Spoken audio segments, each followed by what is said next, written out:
Good morning, students. Myself, Dr. Anil Goku, Associate Professor of Mathematics, सम्राट Prithviraj Chauhan, government college Ajmer. हमने differential equation में इससे previous lecture में हमने नेसेसरी एंड सफिशिएंट कंडीशन पढ़ी थी इक्वेशन के एग्जैक्ट होने की। M D X plus N D Y equal to zero अगर एग्जैक्ट होती है तो इसकी नेसेसरी कंडीशन थी del M over del Y is equal to del N over del X, where M and N are function of X Y. तो ये इसकी necessary condition थी। और जब हमने सफिशिएंट लिया था तो हमने सफिशिएंट प्रूव करने के लिए लिखा था to prove sufficient condition, to prove condition is sufficient. तो हमने इसमें क्या पढ़ा था कि हमारे पास गिवन तो था, जो हमने नेसेसरी में पढ़ा था उसको अब हमने यहाँ गिवन ले लिया था। गिवन हमने कहा था कि del M over del Y is equal to del N over del X. ये गिवन हमारे पास है और प्रूव हमें करना है, prove M D X plus N D Y equal to zero. ठीक है, और ये जीरो का मतलब क्या है कि दिस इक्वेशन इज एग्जैक्ट, यथार्थ हो जाएगी इक्वेशन इज एग्जैक्ट। ठीक है, तो इसके लिए हमने अगर आपको प्रीवियस लेक्चर ध्यान हो, नहीं तो आप इसको एक बार फिर देख लेना। हमने इसको ऐसे स्टार्ट किया था, let integral M D X this is equal to u, function of u जो था मेरे पास एक्स वाई का फंक्शन था। तो ये हमने यहाँ पर लिया था M D X plus M D X equal to u, जिसको कि मैं इक्वेशन नंबर 1 बोल दूं। तो यहाँ से मेरे पास m इक्वल टू कितना हो जाएगा, del u by del x।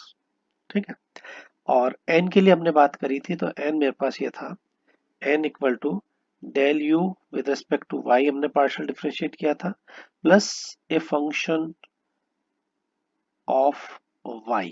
ठीक, जिसको कि मैंने लिखा था del u by del x plus F Y, function of y को मैंने इस टाइप से किया था। इसको इक्वेशन नंबर मैंने 2 कहा था। अब मैं यहाँ क्या बताना चाह रहा हूँ आपको कि हम जब इसका सॉल्यूशन करते हैं एग्जैक्ट डिफरेंशियल इक्वेशन का तो हम किस टाइप से करेंगे। तो यहाँ से देखिए हमने डायरेक्टली इसको जो m और n मेरे पास ये आ गया इक्वेशन 1 और 2 से, तो मैं अब ये बना सकता हूँ M D X plus N D Y this is equal to zero. तो फ्रॉम इक्वेशन 1 एंड 2 हम एक को dx से मल्टीप्लाई कर देते हैं इक्वेशन नंबर 1 को। तो इक्वेशन नंबर 1 मेरे पास क्या थी, इक्वेशन नंबर 1 मेरे पास थी del U by del X. तो मैं इसको लिख देता हूँ D U, del U by del X D X plus N, N की वैल्यू मेरे पास है डेल यू बाई, ये वाई होना चाहिए एक्स नहीं होगा, हाँ ये देखो गलती होगी ना, विद रिस्पेक्ट टू वाई। ठीक है, देखो ऊपर भी कोई गलती तो नहीं है, हाँ विद रिस्पेक्ट टू वाई की है। Okay, D Y plus F Y और D Y equal to some constant, constant of integration C. अभी मैं नहीं लगा रहा हूँ, अभी तो मैं जीरो ही लिख रहा हूँ क्योंकि this is equal to zero. अब यहाँ से हम M D X plus N D Y equal to इसको किया है। अब इस इक्वेशन को अगर मैं इंटीग्रेट करता हूँ, अगर इसको मैं इंटीग्रेट कर देता हूँ, या हम इसको ये कह सकते हैं ये वाला पार्ट जो है इसको मैं ये बना सकता हूँ, इस पूरे पार्ट को, नॉट ये पूरे पार्ट को मैं कैसे लिख सकता हूँ, दिस इज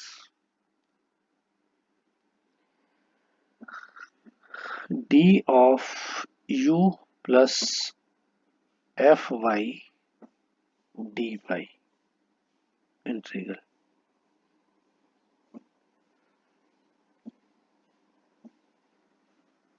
इसको कि इक्वेशन नंबर आप चाहो तो थर्ड दे दो।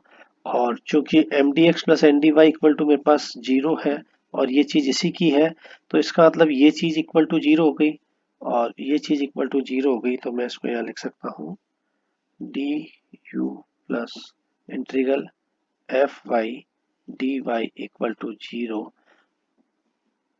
और जब आप इसे इंटीग्रेट करोगे तो ये आपके पास आ जाएगा सीधा सीधा u की वैल्यू जो आपके पास थी वो क्या थी, integral of M D X plus ये n जो है वहां पर आपके पास क्या आ जाएगा, f ऑफ y और dy equal to some constant of integration. अब ये क्या चीज है, ये आपको दोनों मैं बताता हूँ। इसका जो हमने थ्योरम पढ़ी थी इसकी एक कॉर्लरी है, उपप्रमेय जिसको कहते हैं, वो ये है कि हम इसमें यह निकालना चाहेंगे। अब जो हमने एग्जैक्ट डिफरेंशियल इक्वेशन पढ़ी है उसमें करेंगे solution of an exact equation. अगर एग्जैक्ट हो जाती है तो उसका सॉल्यूशन कैसे निकाला जाता है, एग्जैक्ट डिफरेंशियल इक्वेशन, किसी भी यथार्थ अवकल समीकरण का सॉल्यूशन हम कैसे निकालते हैं। तो इसकी एक छोटी सी कॉर्लरी है, उसको हम थोड़ा पहले देख लेते हैं। वो कॉर्लरी ये है कि if the equation M D X plus N D Y equal to 0 is exact, अगर ये एग्जैक्ट होगी तभी हम आगे प्रोसीड करेंगे। देन अभी जो मैंने जस्ट ऊपर बताया था कि M D X plus N D Y this is equal to D of U plus integral F Y D Y, ठीक है। और ये चीज हमारे पास इक्वल टू 0 थी, M D X plus N D Y, exact हम कह रहे हैं इस इक्वेशन को, ये 0, इसका मतलब दिस इज 0 जो मैं अभी ऊपर आपको बताता आ रहा था। तो इसका मतलब ये हो गया कि हमारे पास क्या हुआ, D U plus integral F Y D Y equal to 0। Now integrating both the sides, now integrating both sides we get क्या मिल जाएगा, इधर इंटीग्रेट करेंगे तो ये हो जाएगा u plus F Y D Y plus some constant equal to some constant of integration, ये आएगा where C is any arbitrary constant और कांस्टेंट ऑफ इंटीग्रेशन। अब हम यहाँ पर u और इसकी वैल्यू को हम रखते जाते हैं। तो u जो था वो मेरी इक्वेशन नंबर 1 में क्या था, integral of M D X. यहाँ पर ये याद रखेंगे कि y को हम कांस्टेंट ट्रीट करते हुए हम m, क्योंकि m जो है वो फंक्शन ऑफ एक्स वाई है, तो उसमें y को कांस्टेंट रखते हुए हम उसे इंटीग्रेट कर देंगे। और सेकंड टर्म को ये ध्यान रखना, सेकंड में हमारे पास एफ वाई के मतलब क्या है, एफ वाई वो चीज है जहां पर F Y is equal to terms in N not containing X, not containing X, जिस एन की टर्म में एक्स नहीं आ रहा है वो एफ वाई हमें यहाँ पर लेना है, ठीक है। तो ये हो जाएगा N terms in N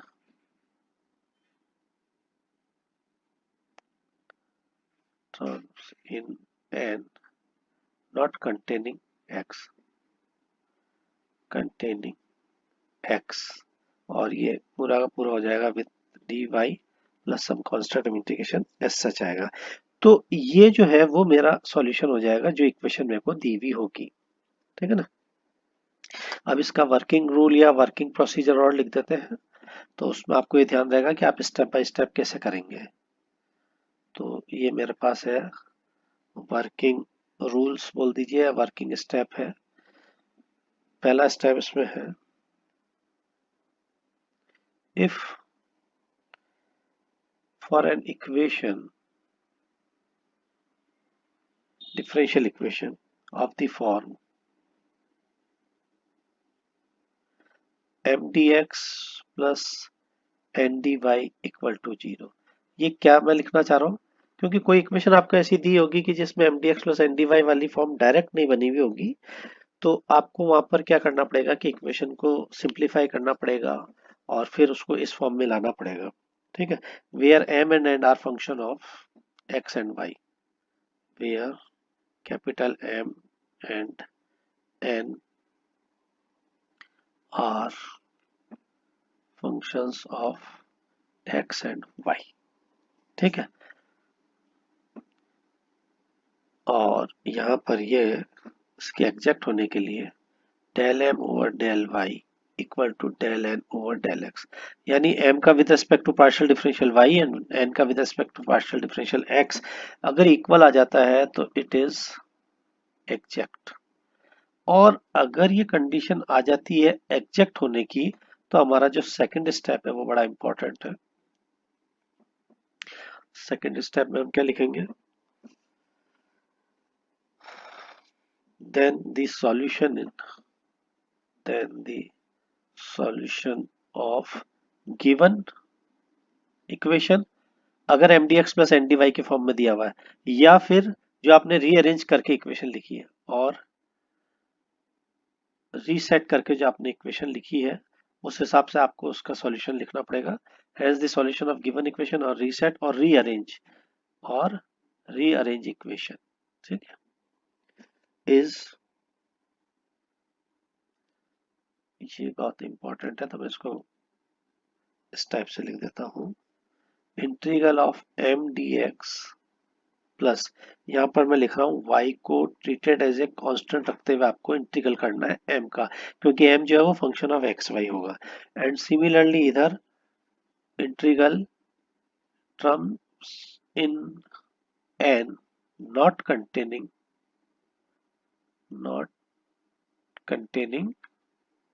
x, यानी n में वो टर्म्स लेनी जिसमें x नहीं आ रहा हो, उसके अलावा सारी टर्म्स को लेके इसे इंटीग्रेट कर दीजिए with respect to y and some constant of integration और आर्बिट्ररी कांस्टेंट c। ये हमारे पास इसका सॉल्यूशन होगा। ठीक है, तो अब हम जब नेक्स्ट लेक्चर होगा उसमें हम इसके कुछ प्रॉब्लम्स को, हमारी अनसॉल्व प्रॉब्लम्स बुक की या कोई प्रॉब्लम ऐसी लेंगे जो थोड़ी अलग हो, और सॉल्व एग्जांपल्स में आपको आपकी बुक से है वो मैं आपको बता देंगे। Thank you.